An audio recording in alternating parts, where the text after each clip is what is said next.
Dia menculik 4 orang, sebelahnya bunuh 5 orang. 2 geng yang meneror semua orang, sekarang di satu tempat. Ini yang dilakukan Presiden El Salvador. Dia ubah seluruh negara.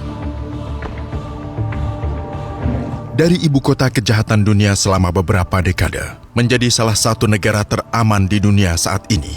Semuanya karena presiden ini. Dia Nayib Bukele, seorang keturunan Arab. Nenek moyangnya pindah ke El Salvador pada awal abad ke-19, masih keturunan Palestina. Ayahnya dikenal sebagai pemimpin El Salvador. Sejak menjabat pada tahun 2019, dia telah mengubah negara tersebut. Para penjahat yang bercokol di parlemen ini, mereka bahkan tidak mau menyetujui uang yang bukan milik mereka. El Salvador punya tujuan utama untuk menjamin keselamatan rakyat El Salvador. Inilah penjara Sekot di El Salvador. Para pemimpin geng berbahaya di dunia hanya beberapa langkah dari sini. Kita kunjungi selnya.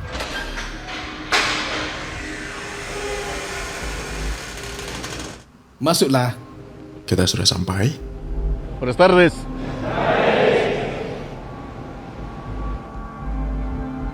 Tak ada anggota keluarga mereka yang diizinkan berkunjung. 2 geng masuk penjara bersama. Masing-masing terlibat lebih dari 200 pembunuhan, pemerkosaan, dan banyak kejahatan lainnya.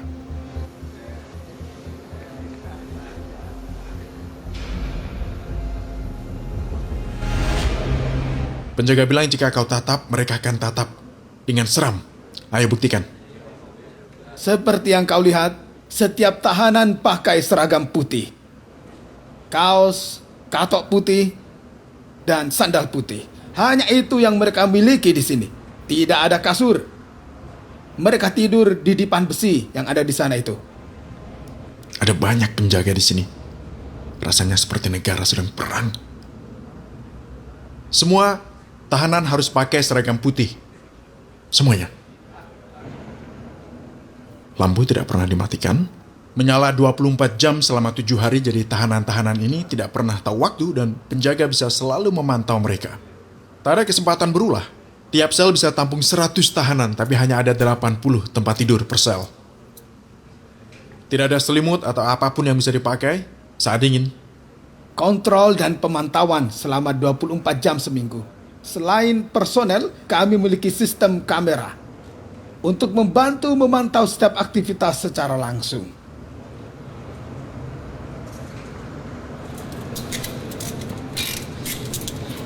Beberapa tahanan diizinkan keluar untuk berolahraga. Tahanan hanya boleh keluar dari sel selama 30 menit sehari. Olahraga hanya memakai berat badan saja. Semua sel sudah penuh.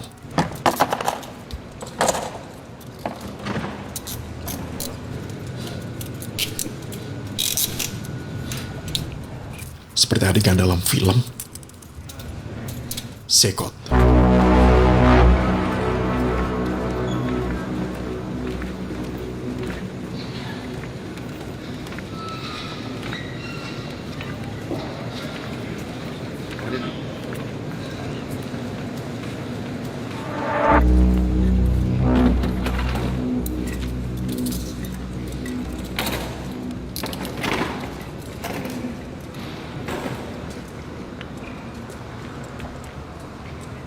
Solamente hay un clamor, abre los cielos sobre nosotros, abre los cielos, Señor, a llover.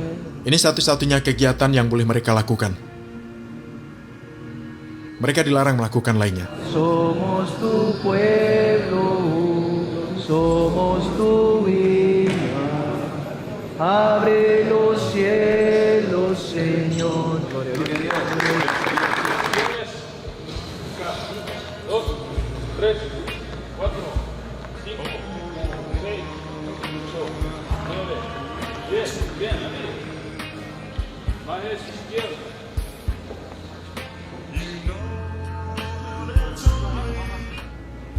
Tato mereka menunjukkan kelompok mana yang mereka ikuti. Siapapun yang punya tato geng akan segera ditangkap. Polisi memiliki katalog tato khusus. Setiap tato menandakan afiliasi geng. Ada anggota geng mencoba mengubah tatonya tetapi gagal.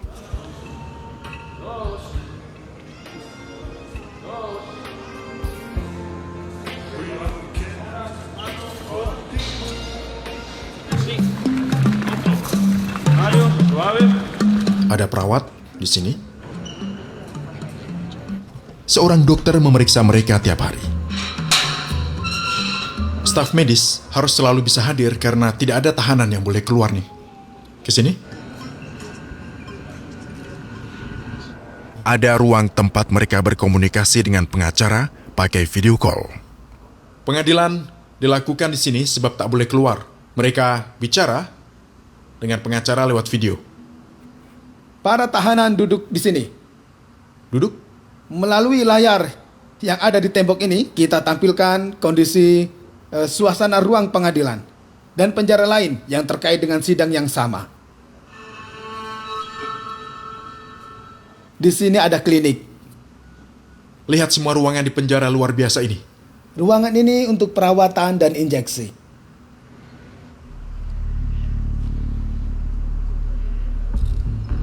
Kita sedang berjalan antara anggota dua geng paling bahaya di dunia. Mereka ada di kanan kiri. Akan kutunjukkan padamu 3 profil penjahat dari jenis penjahat yang ada di sini. Subjek yang pada suatu ketika berlagak seperti dewa, memutuskan siapa yang berhak hidup dan mati.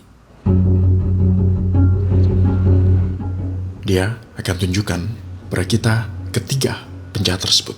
Buka maskermu. Dan ceritakan kejahatannya. Mereka sangat berbahaya bagi masyarakat. Alias El Seco, anggota aktif geng Barrio 18. Subjek ini didakwa dengan pembunuhan berencana. Dijatuhi hukuman lebih dari 100 tahun penjara. Angkat bajumu. Tatonya bisa menunjukkan dari geng mana mereka berasal. Yang ini membunuh 5 orang. Dia membunuh karena korban masuk ke wilayahnya. Oke, balik badan. Mereka semua bertato. Dia anggota MS-13. Dia menculik 4 orang.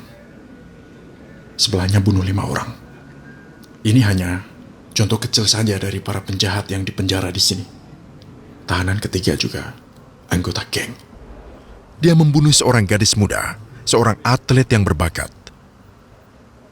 Dia telah membunuh gadis tersebut. Angkat bajumu. Dia renggut harapan gadis itu.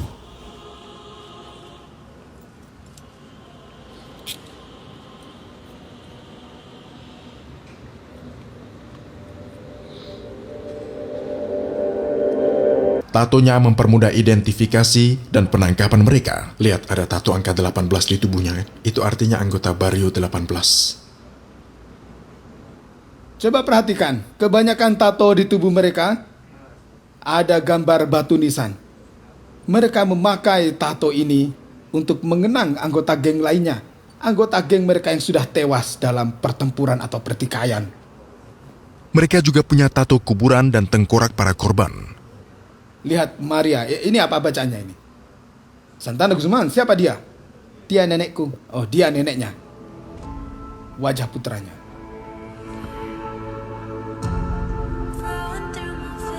Ada tato untuk kenang anggota geng yang tewas juga. Semacam tengkorak. Setiap tato punya makna. Mereka ditangkap dan dikurung di penjara yang sama. Kedua geng ini berperang, tapi sekarang mereka di penjara bersama. Biasanya, kau juga bisa lihat ada tato wajah wanita di kaki mereka. Juga tato tengkorak dan ada juga tato marijuana. Untungnya aku tinggal jauh jika kelak salah satu mereka tangkapku bisa masalah.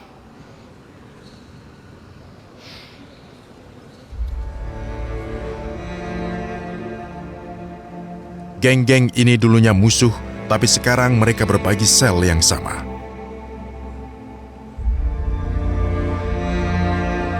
Seluruh hidupnya terkurung di sel ini.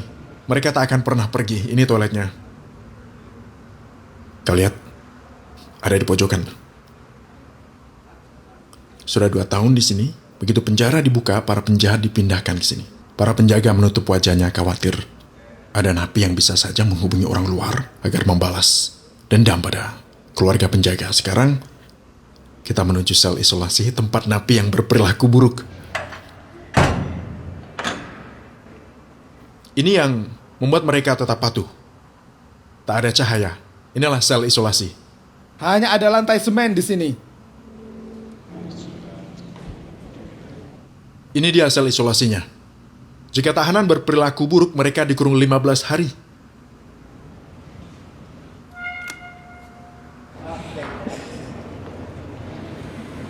Mereka bahkan tidak boleh keluar untuk makan. Makanan diantar ke dalam. Kacang-kacangan dan nasi. Tak ada ayam, tak ada daging.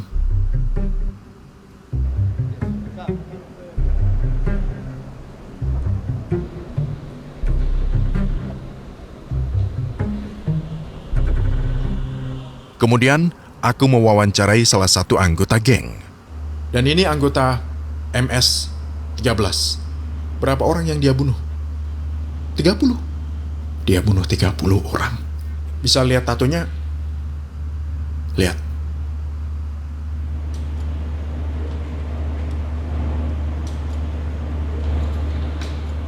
Apa dia merasa menyesali kejahatannya gitu? Kau menyesali perbuatanmu yang dulu? Encontrándome a un penal de máxima seguridad donde solo lo básico se le da a uno, se lamenta uno, quizá uno se hace fuerte durante el día, pero en la noche uno se lamenta y llora, encontrándose en esta condición. Dia bilang menangis setiap hari dan menyesali perbuatannya. Tapi ya sudah terlambat dong. Dia menyesal tapi harus hadapi hukum. Jadi dia ini berapa umurnya saat gabung geng gitu? Como la de 11 años.